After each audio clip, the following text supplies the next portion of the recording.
Super quick video, going to show you how to replace the camshaft seal that's right underneath here on your ALH VW TDI engine. And if you're wondering how I made it to here with my timing belt taken off already, check out my timing belt video. I outlined it there. So if you look real close at this camshaft, as you can see, there is all kinds of oily junk running out of the seal, so we definitely need to replace it. First, what we need to do is remove this #1 bearing cap.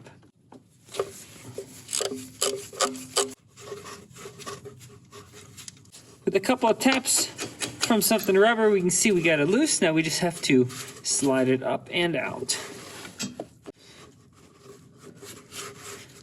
You can't pry underneath here with anything. If you do that, you're gonna ruin it. So you just gotta be really patient, wiggle a lot, and it'll come off. Here it is. As you can see, there's actually no sealing compound that goes on this surface. It is just that precisely machined. So yeah, we definitely don't wanna ruin that. There's the seal. Now we can just slide it on off.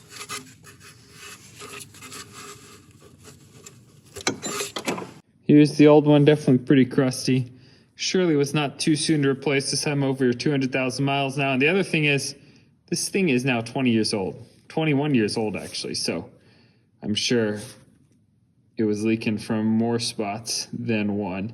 In addition to the valve cover, that thing was also leaking. So figured might as well replace this thing while I'm doing the timing belt. It is now time to install a new seal. So there are generally two different types of seals. You have the type on the right here, which you can see has that little groove on the inside, and then if you flip it over, it's got that metal ring that compresses that lip against that cam. This is the newer type. My understanding is this was installed in about 2002 and newer.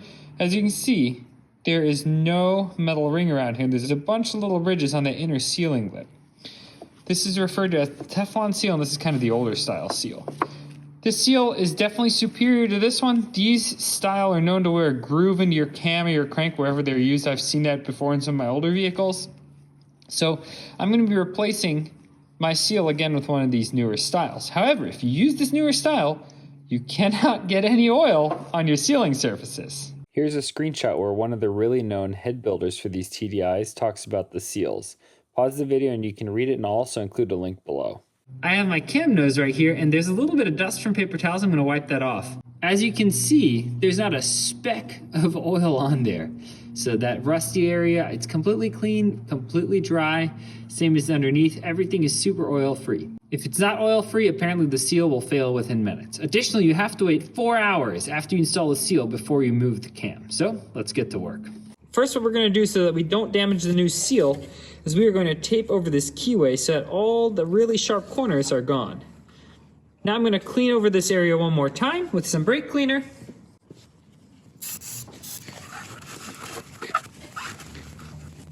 I have a couple of Q-tips I'm just going to use to wipe some of this dust away.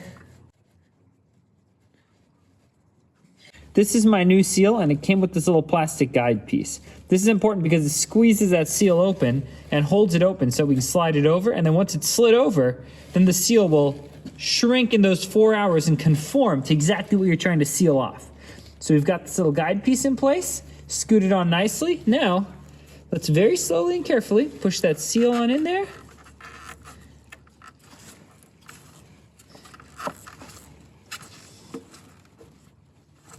All right, look at that. That seal is seated. That tape piece can now be pulled off.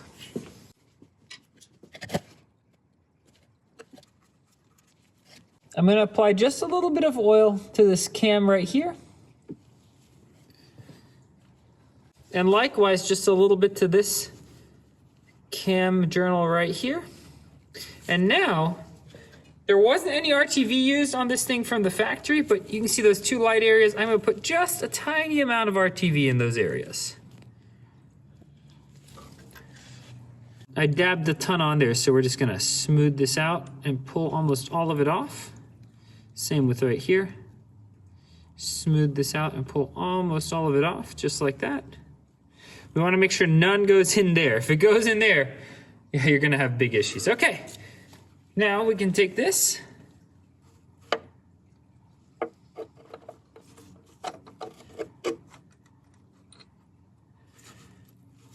slide it on, grab your two nuts, A little bit by hand on both sides first. Now torque them to 15 foot-pounds. There you can see the new seal is installed, and like I said, you have to wait 4 hours before you're supposed to turn that cam. So go ahead and start a stopwatch.